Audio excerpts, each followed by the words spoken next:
Philip Dean Hancock nació en 1964 en la ciudad de Oklahoma. Era el mayor de 2 hermanos. El menor nació con parálisis cerebral tras una complicación durante el parto y desde pequeño dependía de Philip. Hancock asumió el rol de protector, leal, siempre cuidando. Pero el hogar en el que crecían no era seguro. Su padre era agresivo. Su madre, en un momento dado, huyó solo para mantenerlos con vida. La iglesia les dio algo de estructura, los domingos por la mañana en la congregación metodista local, pero fuera de esas paredes, Hancock ya comenzaba a desviarse. Frecuentaba chatarrerías, empezó a consumir, a pelearse. Cuando cumplió 18 años ya había visto demasiado.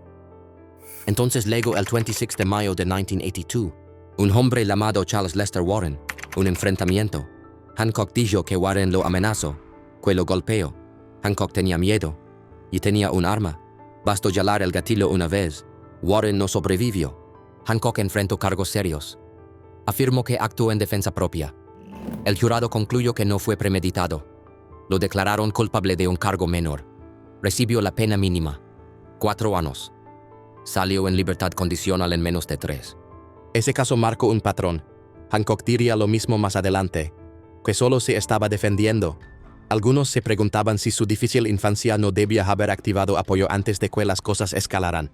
El 27 de abril de 2001, Hancock tenía 37 años. Fue a casa de Robert Lee Jett Jr., quien supuestamente le suministraba sustancias a la entonces novia de Hancock. También estaban presentes James Vincent Lynch III, amigo de Jett, y una mujer apodada Smokey Tarp. Lo que empezó como una discusión por cigarrillos se salió de control. Hancock dijo que Jett sacó un arma. Durante el forcejeo, Hancock la tomó y disparó. Tarp declaró que Jett había encerrado a Hancock en una jaula metálica y lo golpeó con una vara. Hancock dijo que temió por su vida. Disparó contra Jett y Lynch dentro de la casa. Luego persiguió a Jett al jardín. Jett, herido, dijo, «Voy a morir». Hancock le respondió, «Sí vas a morir». Y así fue. Hancock estuvo prófugo casi un año. En marzo de 2002, la policía lo arrestó por posesión de armas y drogas. Pruebas forenses lo vincularon luego a esos disparos. El 30 de septiembre de 2004, un jurado lo declaró culpable de 2 cargos de homicidio en primer grado. El 25 de octubre de 2004, la jueza Susan P. Caswell le impuso la pena más severa bajo la ley estatal. Durante todo el juicio, Hancock insistió en que actuó para protegerse. Los fiscales señalaron que su versión cambiaba y que el disparo en el patio trasero era prueba de premeditación. Sus abogados argumentaron que no estuvieron en su mejor momento durante el proceso.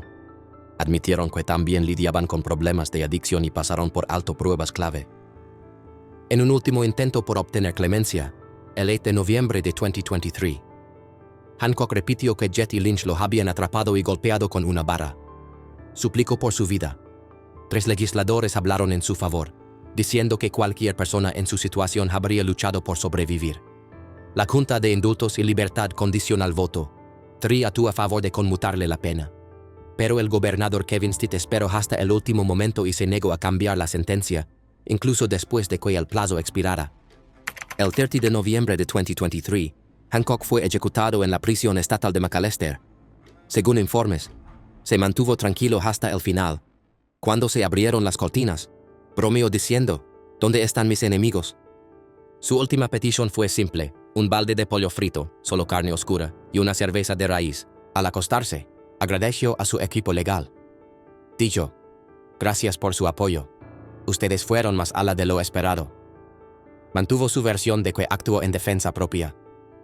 Dijo que esperaba que la gente recordara su historia y luchara por limpiar su nombre algún día. Sus últimas palabras sobre la oficina del fiscal general fueron duras. «Son viles, no tienen honor». El siguiente individuo construyó un imperio de miedo, y luego intentó romperlo. Stanley Tookie Williams III nació en 1953. Su padre lo abandonó cuando tenía apenas 1 año. Fue criado por su madre adolescente, Louisiana Williams. En 1959, se mudaron al sur de Los Ángeles, a South Central. Pasó gran parte de su juventud en la calle. Ganaba dinero apostando en peleas de perros, de galos y en riñas callejeras. En la adolescencia, ya había sido expulsado de la secundaria. Era conocido en el vecindario como un peleador feroz. A los 17 años, junto a Raymond Washington, fundó un grupo llamado los West Side Crips. Comenzó como un pequeño círculo de amigos, pero pronto se convirtió en una de las pandillas más temidas de Los Ángeles. Reclutaban a nuevos miembros retando a pandillas rivales a peleas en espacios públicos. A medida que su influencia crecía, surgió una alianza rival conocida como los Bloods. A finales de febrero de 1979, Williams participó en un asalto que se salió de control. Los detalles de ese hecho son escasos, pero resultaron gravemente heridas 2 personas. Después, en la mañana del 11 de marzo de 1979, él y un cómplice irrumpieron en el motel Brookhaven sobre la avenida South Vermont. Williams llevaba una escopeta calibre 12. Mató a tiros a Tsaisha Young, de 67 años, a su esposa Jenny Yang, de 63, y a su hija Yechen Lin, de 43. Luego robaron alrededor de $50. Durante su juicio en 1981, enfrentó 4 cargos de homicidio en primer grado, además de robo y uso de arma de fuego. La fiscalía presentó pruebas que mostraban que los cartuchos encontrados en el motel coincidían con su escopeta. Williams argumentó que no había huellas dactilares, ni pisadas de sus botas rojas, ni testigos directos que lo vincularan con los asesinatos. Aún así, la coincidencia de los cartuchos fue suficiente. El jurado lo declaró culpable de todos los cargos. Apeló en tribunales estatales y federales. En 2002, el 9º circuito confirmó la condena, pero sugirió que se podía considerar un acto de clemencia. Para noviembre de 2005, ya había agotado todas las apelaciones. Entonces le pidió clemencia al gobernador Schwarzenegger, citando su transformación personal y el trabajo que realizó en prisión. En la cárcel, Williams escribió 8 libros infantiles para advertir a los jóvenes sobre la vida en las pandillas. Su trabajo lo llevó a ser nominado al Premio Nobel de la Paz. En entrevistas, reconoció su pasado problemático y expresó un profundo arrepentimiento. Dijo: "Tengo un pasado despreciable. Fui cofundador de los Crips. Fui un nihilista". Agregó que había superado esa mentalidad y que ahora tenía fe. Su petición de clemencia atrajo atención mundial. Activistas y celebridades, incluyendo a Jesse Jackson, hablaron en su defensa. Williams sentía que el mundo lo juzgaba más por haber fundado una pandilla que por los homicidios cometidos en el motel. Un poco después de la medianoche del 13 de diciembre de 2005, se ejecutó su sentencia en la prisión estatal de San Quentin. Tenía 51 años. El personal penitenciario dijo que se mantuvo tranquilo y optimista durante sus últimas horas. Solo comió avena con leche y rechazó un menú especial. También declinó la presencia de un guía espiritual, aunque habló de fe y paz hasta el final. No dio ninguna declaración final en la prisión. Más temprano esa noche, le dijo a un locutor de radio que no temía enfrentarse a lo desconocido. Su silencio al final quizás reflejaba esa aceptación. Los mafiosos caen todo el tiempo, pero solo el siguiente lo hizo. De esta forma. Louis Buchalter nació en 1897 en el Lower East Side de Manhattan. Creció en una familia judía y asistió a la escuela Rabbi Jacob Joseph. Le iba tan bien que llegó a formar parte del cuadro de honor. Cuando su madre se mudó a Arizona por razones de salud, su hermana Sarah se hizo cargo de él. A pesar de sus esfuerzos, Louis cayó en actividades ilegales siendo un adolescente. A los 18 años, en 1915, fue arrestado en Nueva York por robo con allanamiento y por participar en peleas. Pero esos cargos fueron retirados más tarde. Unos meses después, se mudó a Connecticut. A principios de 1916, un nuevo cargo de robo con allanamiento lo llevó al reformatorio de Cheshire, donde permaneció hasta mediados de 1917.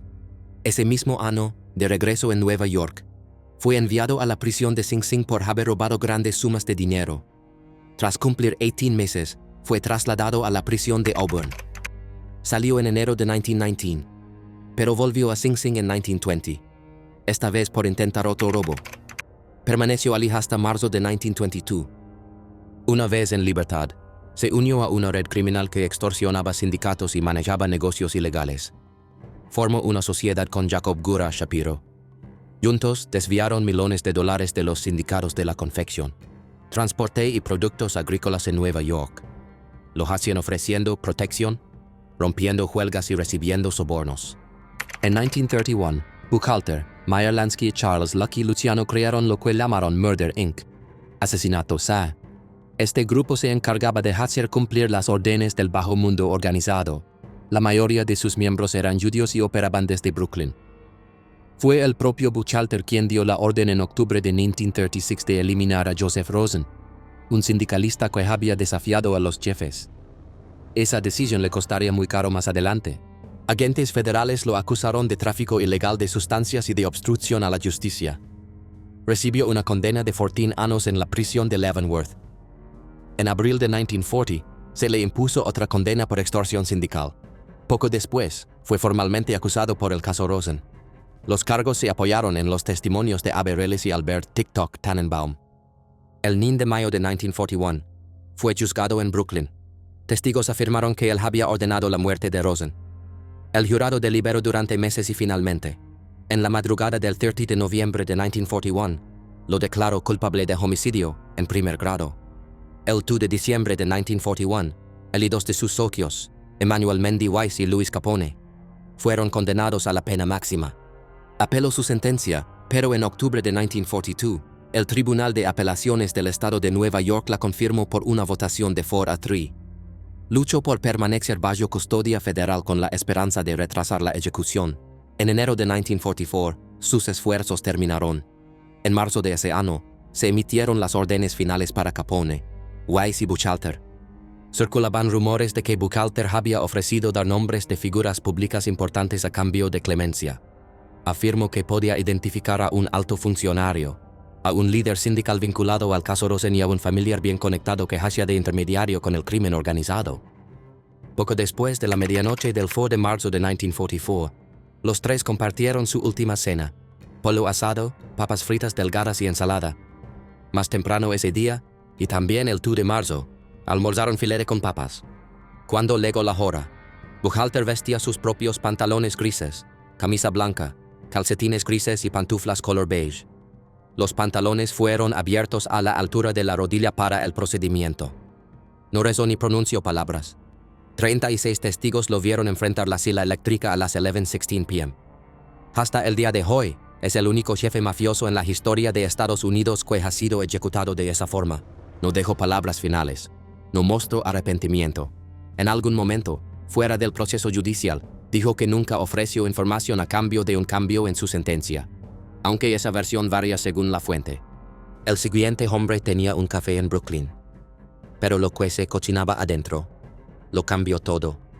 Y antes de pasar al siguiente caso, considera suscribirte para más historias como esta. Louis Capone nació en 1896 en Nápoles, Italia. Cuando era niño, se mudó con su familia a Coney Island, Brooklyn. Creció en una zona difícil. Más tarde se estableció en Brownsville. Era conocido por su aspecto pulcro, sus ojos azules intensos y una nariz rota a causa de peleas callejeras. Administraba una pastelería en Brooklyn. Ese café se convirtió en punto de encuentro para los jóvenes del barrio. Dos de ellos eran Abe Reles y Harry Mayone. Los conquistó ofreciéndoles dulces gratis. Desde Ali, ascendió hasta convertirse en supervisor de Murder Inc., el temido brazo ejecutor de la mafia bajo el mando de Louis Lepke Buchalter. Louis era hijo de inmigrantes italianos.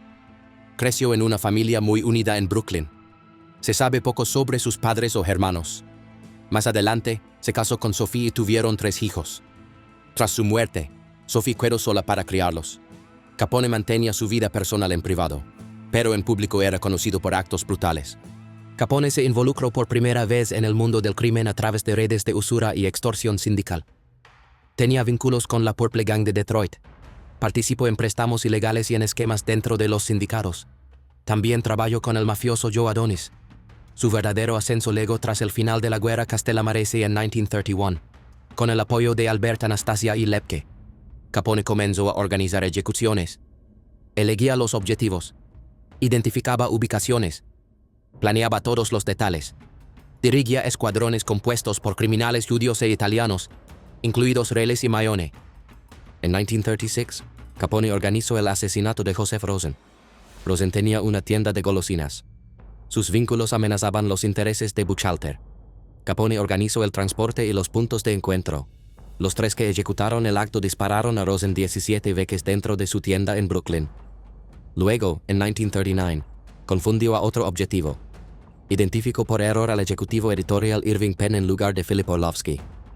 Penn fue asesinado en una calle del Bronx. Capone lo había elegido para desviar la atención del verdadero objetivo. Estos actos protegían a los jefes mafiosos de informantes y enemigos. También servían para imponer lealtad y mantener el poder. En 1940, Abereles se convirtió en testigo del Estado. Reveló información interna sobre Murder Inc. A principios de 1941, Capone fue acusado por el asesinato de Penn. Más adelante ese mismo año, fue juzgado y declarado culpable por el caso Rosen. Enfrentó la pena máxima bajo la ley del estado de Nueva York. El juicio comenzó a finales de 1941, con Capone juzgado junto a Weiss y Buchalter. Los tres enfrentaban el mismo cargo. El 30 de noviembre de 1941, un jurado los declaró culpables de homicidio en primer grado por el asesinato de Rosen. Durante los siguientes 2 años y medio, apelaron sus condenas. Su caso pasó por tribunales estatales y federales. La Corte Suprema de E.U. se negó a intervenir. También fue rechazada una petición de clemencia dirigida al gobernador Thomas E. Dewey. En la noche del 4 de marzo de 1944, Capone, Weiss y Buchalter fueron llevados a la cámara de ejecución en la prisión de Sing Sing. Estaban a menos de 8 metros de la silla eléctrica. Ese día recibieron las mismas comidas en 2 ocasiones, filete con papas fritas al mediodía y pollo asado con papas por la noche. Algunos dicen que fue parte de un ritual. A las 11:02 p.m., Capone fue el primero en ser llevado a la cámara. Su corazón estaba debilitado por el estrés y la edad. Fue atado a la silla. Rezó en silencio mientras le colocaban bandas metálicas en la cabeza y las extremidades. No dijo nada en voz alta. Testigos afirmaron que movía los labios, pero no se escucharon palabras. 3 minutos después, a las 11:05 p.m., falleció. Louis Capone fue enterrado en el cementerio Holy Cross en Brooklyn. Se celebró una misa fúnebre en la iglesia Our Lady of Solace. Su cortejo atrajo a una gran multitud de vecinos. Su viuda Sophie, sus hijos y sus hermanos quedaron atrás para lamentar su partida. Tenía 47 años. Su vida pasó de ser dueño de un café a convertirse en uno de los máximos organizadores del brazo ejecutor de la mafia. Lo que sigue es un ejecutor que usaba herramientas comunes, picahielos, hachas de bombero, para cumplir sus misiones. Los métodos del próximo hombre fueron espantosos. Su motivo, pura estrategia. Harry Strauss nació como Harry Ostrovsky en 1909 en Brooklyn. Sus padres, Jacob y Yetta Ostrovsky, llegaron desde el Imperio Ruso a la ciudad de Nueva York en 1914. Primero vivieron en el Lower East Side y más tarde se mudaron al Bronx. Harry creció junto a su hermana Fanny y sus hermanos Heman, Alex y Sam. Su padre trabajaba en el departamento de limpieza de calles de la ciudad. Cuando Harry aún era niño, su padre falleció en un accidente industrial. La vida en el Lower East Side era dura. Después del accidente, su madre, Emma Strauss, volvió a casarse. Pero Harry ya había aprendido a valerse por sí mismo. Dejó la escuela a los 15 años. Poco después, empezó a participar en pequeños robos y otras actividades ilegales. También vendía sustancias. Los registros policiales muestran que fue arrestado 18 veces, aunque evitó largas condenas, hasta que se unió al brazo ejecutor de una gran red criminal del bajo mundo. A principios de los años 30, Strauss se adentró más en ese mundo. Comenzó a ser conocido como Pittsburgh Phil. Siempre bien vestido, usaba herramientas comunes, picahielos, cuerdas, hachas de bombero, para cumplir sus misiones. Su reputación creció rápidamente. Era eficiente y despiadado. Planeaba cada paso con detalle. Más tarde, Strauss dijo que parte de la emoción venía del desafío. Se comparaba con un jugador de béisbol practicando antes de llegar a las grandes ligas. Esperaba que su historial de misiones cumplidas lo hiciera destacar entre los grupos más poderosos. En una ocasión, en Jacksonville, Florida, localizó a un objetivo dentro de un cine oscuro. No llevaba armas. Vio un hacha de bombero oculta tras un panel de la pared y planeó usarla. Pero el objetivo cambió de asiento. Strauss abandonó la misión y tomó un vuelo de regreso. Esto mostraba su estilo. Prefería improvisar con lo que encontraba cerca, en lugar de portar armas que pudieran vincularlo con el crimen. Las estimaciones varían, pero se cree que Strauss estuvo involucrado en más de 100 asesinatos. Algunos relatos afirman que fueron hasta 500. Sus métodos eran escalofriantes: picahielos por las orejas, entierros en vida, asfixia, ahogamientos, disparos e incluso quemaduras. Una de sus primeras víctimas fue Walter Sage, quien alguna vez fue su compañero de cuarto, jalado con una herida de picahielo y amarrado a una máquina de pinball dentro de un lago. Cuando el cuerpo emergió días después, Strauss aprendió a perforar el estómago de las víctimas para evitar que flotaran. Su misión más infame fue contra Irving Puggy Feinstein, el 5 de septiembre de 1939, Feinstein era un contador que intentó apoderarse de territorio ajeno. Se resistió cuando Strauss y otros lo confrontaron. Lo dominaron, lo ataron con una cuerda y dejaron su cuerpo en un terreno baldío, donde luego lo incendiaron. Todo cambió en 1940 cuando Abe Kittwist Reles, un asociado cercano, accedió a testificar ante las autoridades. Su testimonio involucró a Strauss y a otros líderes en numerosos asesinatos. Strauss fue arrestado y acusado de varios cargos, incluido el caso Feinstein. Durante el juicio, Strauss intentó hacerse pasar por mentalmente inestable. Se dejó crecer una barba larga, no se lavaba el cabello y mordía la correa del maletín de su abogado. Esperaba que el tribunal lo declarara incapaz de ser juzgado. Pero el intento fracasó. El 19 de septiembre de 1940, un jurado lo declaró culpable de homicidio en primer grado. Strauss y otro ejecutor, Martin Bugsy Goldstein, recibieron la sentencia más severa permitida por la ley del estado de Nueva York. Apelaron, pero el 25 de abril de 1941, el tribunal más alto del estado ratificó el veredicto. Fue enviado a la prisión de Sing Sing, donde permaneció en el corredor de la muerte. Continuó actuando de forma errática, manteniendo su rutina de locura, pero ningún indulto legó. El 12 de junio de 1941, Strauss enfrentó la silla eléctrica de la prisión, conocida como Old Sparky. No hay registros sobre su última comida ni sobre sus últimas horas. Esos detalles nunca se conservaron. Esa misma noche, 2 descargas eléctricas pusieron fin a la vida de Harry Pittsburgh Phil. Strauss, a los 31 años, compartió su destino con Martin Goldstein. Ambos recibieron la misma sentencia por su participación en el caso de Feinstein. El siguiente hombre tenía un apodo que parecía broma, pero su reputación no tenía nada de graciosa. Harry Happy Mayone nació en 1908 en Brooklyn, Nueva York. Su apodo Happy, feliz, era irónico. Su rostro tenía siempre una expresión de enojo. Tenía un hermano mayor, Louis the Duke Mayone. Más adelante tuvo un hijo, Albert Mayone, quien trabajó con una conocida familia de Nueva York. También tuvo una hija, Bárbara, nacida poco antes de su fallecimiento. De joven, Mayone lideró a los Ocean Hill Hooligans, una pandilla callejera italiana en el barrio de Ocean Hill, Brooklyn. En 1931, él y Frank the Dasher Abandando participaron en 2 ataques mortales contra los hermanos Shapiro. Irving Shapiro fue asesinado el 11 de julio. Meyer Shapiro el 17 de septiembre. Estos actos buscaban ajustar cuentas por conflictos anteriores con los Shapiro. Poco después, Mayone se unió a Abe Kittwist Reles, Martin Bugsy Goldstein, Harry Pittsburgh Phil Strauss y otros. Juntos formaron Murder Inc., un grupo contratado por el Sindicato Nacional del Crimen para ejecutar asesinatos por encargo. Mayone actuaba como enlace entre los miembros italianos y sus socios judíos. Se le vinculó con al menos una docena de asesinatos. A mediados de los años 30, el fiscal Thomas Dewey puso la mira en el jefe del grupo, Louis Lepke Buchalter. Como respuesta, la organización comenzó a eliminar informantes. El 11 de mayo de 1937, Mayone, Abandando y Strauss ejecutaron a George Whitey Rudnick, un prestamista. Según el testimonio de Reles, cuando intentaban meter a Rudnick en un auto, este comenzó a toser. Strauss lo apuñaló con un picahielo 63 veces. Luego, Mayone le hundió un cuchillo de carnicero en el cráneo, porque Mayone cruzó esa línea, por lealtad a Buchalter o por miedo a ser delatado. En ese mundo, las órdenes eran absolutas. Los informantes no podían quedar con vida. Para mayo de 1940, Mayone, Abandando y Strauss enfrentaban cargos por el asesinato de Rudnick. Mayone negó haber participado. Alegó que estaba en el velorio de su abuela. Su hermano y varios testigos lo respaldaron, pero Reles no cambió su historia. Otros cómplices también confirmaron su versión. El primer juicio terminó en nulidad. Luego, el 23 de mayo de 1940, Mayone fue declarado culpable de homicidio en primer grado. Recibió la pena capital. Apeló el veredicto.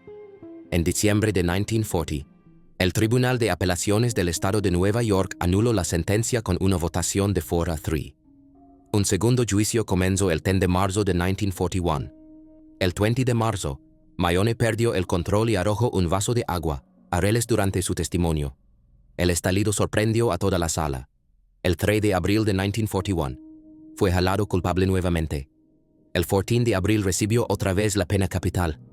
Las apelaciones posteriores fracasaron. El 8 de enero de 1942, la Corte de Apelaciones ratificó la sentencia. Mayone estaba destinado a morir en la silla eléctrica de la prisión de Sing Sing. y enfrentó ese destino con desafío. El 19 de febrero de 1942, a los 33 años, su condena fue ejecutada. A diferencia de algunos de sus compañeros, no hay registro de sus últimas palabras. Las fuentes señalan que Frank abandonó insulto a los guardias y se rió antes de enfrentar su final, pero las últimas palabras de Maione siguen siendo un misterio. El siguiente individuo no era el líder, pero fue quien dejó la declaración más fuerte de todas. Michael Dwayne Smith nació en 1982 en Oklahoma. A finales de su adolescencia, ya formaba parte de una pandilla local llamada Oak Grove Posse. Ese grupo era conocido por robos menores, tráfico de sustancias y enfrentamientos violentos en la calle. No hay registro de que alguien haya intentado encaminarlo hacia un mejor futuro. Con el tiempo se hundió más y más en el mundo de las pandillas. En noviembre de 2001, Smith fue sospechoso de un tiroteo mortal en el que perdió la vida Otis Payne Jr., de 26 años. Ese caso nunca llegó a juicio, pero la policía lo incluyó en su lista de personas buscadas. El 22 de febrero de 2002, se le vinculó con otros 2 homicidios en la ciudad de Oklahoma. La primera víctima fue Janet Miller Moore, una madre de 41 años. Esa mañana, Smith irrumpió en su apartamento. Creía que el hijo de Janet lo había delatado. Mientras ella se vestía, él le disparó sin previo aviso. Janet no tuvo oportunidad de escapar. Más tarde ese mismo día, atacó a Sarat Puluru, un estudiante indio de 22 años que trabajaba como dependiente de tienda. Puluru había hecho comentarios críticos sobre las pandillas en una entrevista periodística. Smith le disparó y luego prendió fuego a su cuerpo. Ese acto buscaba sembrar miedo entre quienes se atrevieran a hablar. Durante el interrogatorio, Smith admitió ambos actos. Dijo que había quemado el cuerpo de la segunda víctima para enviar un mensaje. Afirmó que se trataba de una venganza por la falta de respeto hacia su pandilla. En su juicio, el 14 de octubre de 2003, fue declarado culpable de 2 cargos de homicidio en primer grado, 1 de homicidio en segundo grado, robo, incendio provocado y allanamiento. El jurado le impuso la pena máxima del estado. Además, recibió una sentencia de cadena perpetua más 85 años y una multa de $45,000 por los demás cargos. Smith pasó más de 21 años bajo la condena más severa del estado. Presentó múltiples apelaciones argumentando que tenía discapacidades intelectuales y que sus confesiones se habían obtenido de manera injusta. Pero los tribunales rechazaron todos sus intentos. En marzo de 2024, la Junta de Indultos y Libertad Condicional del Estado le negó el perdón con una votación de 4-1. Indicaron que sus propias confesiones y otras pruebas confirmaban su responsabilidad en los homicidios. Los fiscales lo describieron como despiadado y aseguraron que su reclamo de discapacidad intelectual no cumplía con los criterios legales. Smith presentó una última apelación ante la Corte Suprema de los Estados Unidos, solicitando que revisaran su confesión. El 4 de abril de 2024, la Corte rechazó su petición. Con eso, se despejó el camino para que el Estado ejecutara la sentencia. Esa misma mañana, a las 10:09 a.m., Smith fue ejecutado en la penitenciaria estatal de Oklahoma en McAlester. Estuvieron presentes el hijo y la sobrina de su primera víctima. Cuando se le preguntó si quería decir unas últimas palabras, respondió simplemente, «Estoy bien». Rechazó recibir una última comida. Todo el proceso duró unos 10 minutos. A las 10:20 a.m., las autoridades declararon su fallecimiento.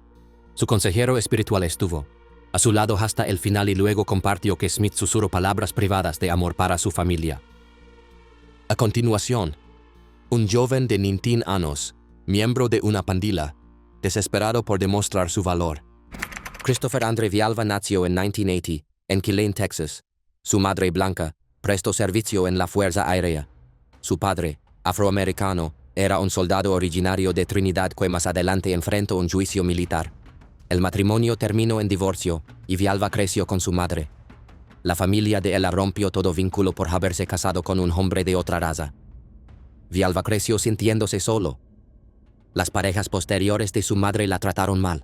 Él batalló con el rechazo y la falta de identidad.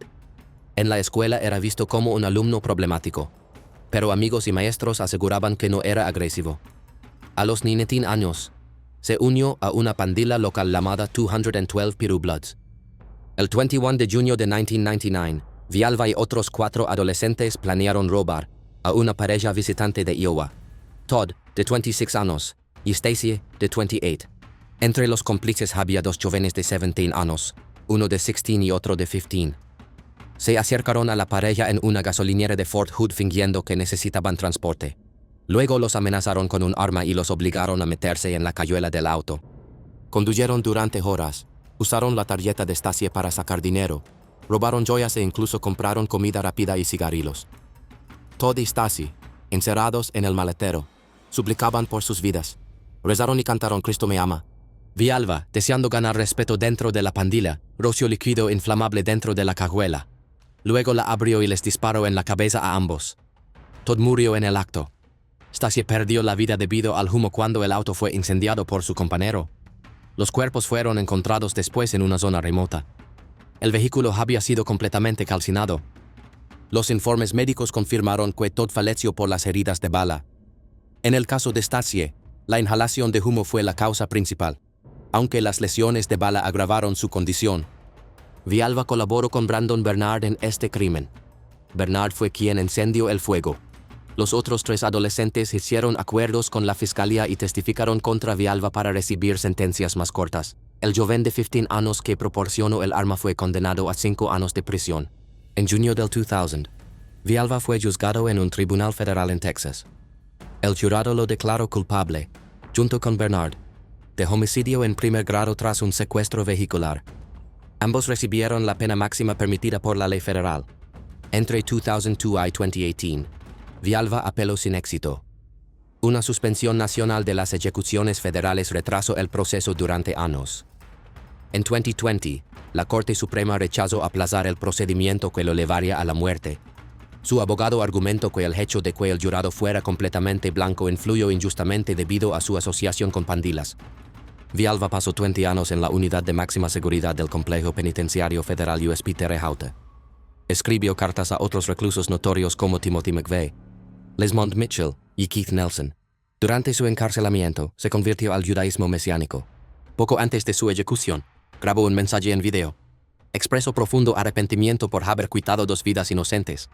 Llamó a sus actos un error grave y dijo que desearía poder reparar el daño. Su última petición fue sencilla: una comida de Pizza Hut sin acompañamientos especiales. La noche del 24 de septiembre de 2020, a las 6:42 p.m. hora del este, se llevó a cabo la ejecución. Hizo una oración y se dirigió a su madre, que estaba en la sala de testigos. Dijo: Padre, sana sus corazones con gracia y amor. Luego añadió: Estoy listo, Padre. Los registros varían ligeramente en las palabras exactas, pero su mensaje fue claro: una súplica final por paz para las familias. A los 40 años, Christopher Villalba se convirtió en la primera persona negra ejecutada por el gobierno federal desde 2003, y en la 7ª desde que se reanudaron las ejecuciones federales en julio de 2020. El próximo hombre dijo que lastimaría a quien se le acercara demasiado. Y luego lo demostró. Charles Rodman Campbell nació en 1954, en Oahu, Hawái. Su padre era un ex-marín con problemas de alcohol que frecuentemente maltrataba a la madre de Charles. Estas escenas marcaron profundamente la visión que Charles tuvo del mundo. A los 13 años, ya consumía sustancias, robaba y se rebelaba. Sentía que no pertenecía a ningún lugar. En su adolescencia, la situación en casa se desmoronó. A los 16, su padre llamó a la policía porque Charles había robado el auto familiar. Un año después, su madre lo declaró como fugitivo y dijo que Ojala nunca hubiera vuelto. Comenzó a tomar armas del hogar de sus abuelos y terminó internado en un centro juvenil. El personal lo describió como frío y él advirtió que lastimaría a quien se le acercara demasiado. Se casó en 1973 y en marzo de 1974 nació su hija. Pero sus problemas no tardaron en aparecer. En junio, arrojó una herramienta de carnicero hacia su bebé que lloraba. Su matrimonio terminó en agosto, cuando su ex esposa obtuvo la custodia. El primer acto grave de Campbell ocurrió el 11 de diciembre de 1974. Entró por la fuerza a una casa en Clearview, Washington. Abusó sexualmente de la mujer que vivía allí y sostuvo un objeto afilado contra la garganta de su bebé. La mujer logró escapar y luego testificó en su contra. En 1976, fue declarado culpable de allanamiento y de causarle daño grave. Recibió una condena larga en prisión. En 1981, durante un programa de liberación laboral, rompió las reglas y consumió alcohol en exceso. A pesar de estos problemas, el sistema lo dejó volver a la sociedad. Nadie advirtió a la mujer que había agredido que él regresaría a su vecindario. Fue una falla grave del sistema. El 14 de abril de 1982, Campbell usó esa misma liberación laboral para volver a Clearview. Entró de nuevo en la misma casa. Ali estaba en la misma mujer, su hija de 8 años y una vecina. Les cortó la garganta a las 3. La mujer también fue golpeada, asfixiada, desnudada y mutilada. La niña y la vecina perdieron la vida por heridas similares. Sus actos mostraron tanto furia como planificación. En su juicio de 1982, los fiscales señalaron su motivo: silenciar a quienes habían testificado contra él. Presentaron testigos que lo ubicaron cerca de la casa ese día. Encontraron los aretes y una pulsera de la niña en su coche. Sus huellas estaban en vidrios rotos de la esquina. Otro recluso del programa de trabajo guió a la policía a más objetos escondidos cerca de un río. El jurado consideró múltiples factores agravantes. Estaba bajo liberación laboral, atacó a testigos, intentó ocultar su identidad, y todo ocurrió durante un allanamiento. Nada justificaba lo que hizo. Recibió la pena más severa del Estado. Durante los siguientes 12 años, Campbell apeló su sentencia, pero todos los tribunales la ratificaron. En 1985, la Corte Suprema Estatal fijó una fecha de ejecución, pero esta se aplazó por otra apelación. Las peticiones legales continuaron hasta 1994. El 27 de mayo de 1994, la sentencia se llevó a cabo en la penitenciaria estatal de Walla Walla. Campbell se negó a salir de su celda. Los guardias usaron gas pimienta y lo sujetaron a una tabla de madera. Le cubrieron la cabeza, le colocaron la soga al cuello y lo trasladaron por los pasillos. 90 segundos después, con la capucha y la cuerda aseguradas, se abrió la trampilla. Su vida terminó de inmediato. El siguiente hombre eligió el pelotón de fusilamiento. Pero lo que sucedió sorprendió incluso a los propios guardias. Michael Dean Mahdi nació en 1983. Creció en Lawrenceville, Virginia. Su padre, Sharif, tenía un pasado problemático. Luchaba contra el alcoholismo y tenía constantes conflictos con la policía. Se casó con una joven de 16 años cuando él tenía 27. La madre de Michael dejó la familia cuando él tenía apenas 3 años. A los 8 años, Michael se mudó a Maryland para vivir con su tío y su tía. Comenzó a asistir a la escuela primaria Scotts Branch en Baltimore. El colegio fue una experiencia difícil para él. Tenía una baja autoestima. Leía por debajo del nivel esperado para su edad y solía contestar con insolencia a los profesores. Abandonó la escuela tras completar solo el 3er grado. A los 9 años, los médicos le diagnosticaron depresión severa. En 1992, amenazó con quitarse la vida. Fue internado en un hospital psiquiátrico por un tiempo. Después regresó a Virginia, para vivir de nuevo con su padre y su hermano. Para 1997, ya tenía su primera condena. Entraba sin permiso en propiedades ajenas y tomaba objetos que no le pertenecían. Años más tarde logró obtener su GED, certificado de secundaria. En 2004 asistía a un colegio comunitario, pero también comenzó a volverse más agresivo. En julio de 2004, protagonizó una violenta cadena de eventos durante 3 días por Virginia, Carolina del Norte y Carolina del Sur. Todo empezó tras un fallido acuerdo por sustancias ilegales en el condado de Brunswick, Virginia. Ese día le quitó la vida a un hombre, aunque nunca fue acusado formalmente por ese acto. 2 días después, en Winston-Salem, Carolina del Norte, entró armado a una tienda de conveniencia. Ali disparó 2 veces en la cabeza al dependiente, un joven de 29 años, y acabó con su vida. El 17 o 18 de julio, condujo hasta Columbia, Carolina del Sur. Ali obligó a un hombre a salir de su coche a punta de pistola y se lo llevó. Después, legó a una granja en el condado de Calhoun. Esperó Ali al capitán de seguridad pública James Myers, quien estaba fuera de servicio. Le disparó al menos 8 veces. Roció su cuerpo con diésel y lo quemó. Mahdi huyó del estado. El 21 de julio de 2004, fue arrestado en Florida. Conducía el vehículo sin distintivos del oficial asesinado. Fue trasladado a Carolina del Sur para ser juzgado. En 2006, un jurado lo declaró culpable en el caso de Myers. El juez le impuso la pena máxima. Sus abogados hablaron de su infancia difícil, pero los fiscales destacaron su largo historial de conductas violentas. En 2011, Carolina del Norte lo encontró culpable por el caso del dependiente de Winston-Salem. Recibió cadena perpetua sin posibilidad de libertad. Entre 2024 y comienzos de 2025, presentó nuevas apelaciones. Alegó que sus abogados no habían hecho lo suficiente y que su infancia traumática no se presentó bien en el juicio.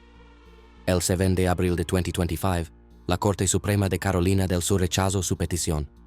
Horas antes de su ejecución, la Corte Suprema de I.U. también negó revisar su caso. El gobernador se negó a concederle clemencia. Se le ofrecieron 3 métodos para su ejecución: inyección letal, silla eléctrica o pelotón de fusilamiento. Eligió el pelotón, diciendo que temía que las otras 2 opciones fueran más dolorosas. El 11 de abril de 2025, en la prisión de Broad River en Colombia, Carolina del Sur, se llevó a cabo su ejecución. Fue atado a una silla metálica y le colocaron una capucha. Un blanco marcaba su pecho. No pronunció palabra. Respiró profundamente antes de las 6:01 p.m. Entonces gritó mientras 3 oficiales disparaban. Su última cena fue un filete ribeye a término medio, risotto de champiñones, brócoli, hojas de mostaza cocidas, pastel de queso y té dulce. En un inicio, los funcionarios informaron que su muerte fue rápida. Pero en mayo, sus abogados publicaron un informe externo que decía que solo 2 balas lo alcanzaron y que ninguna impactó directamente su corazón. Ambas se habrían alojado en el hígado u otros órganos. Según el informe, Mahdi habría sentido dolor durante 30 a 60 segundos. Testigos dijeron haberlo oído gemir 2 veces tras los disparos y que dio su último aliento 80 segundos después. Esto generó nuevas dudas sobre el método del pelotón de fusilamiento. La Corte de Carolina del Sur había dicho que el peor dolor posible no duraría más de 10 a 15 segundos. El caso de Mahdi mostró que podía extenderse mucho más. Sus abogados calificaron el procedimiento de mal gestionado y extremadamente cruel.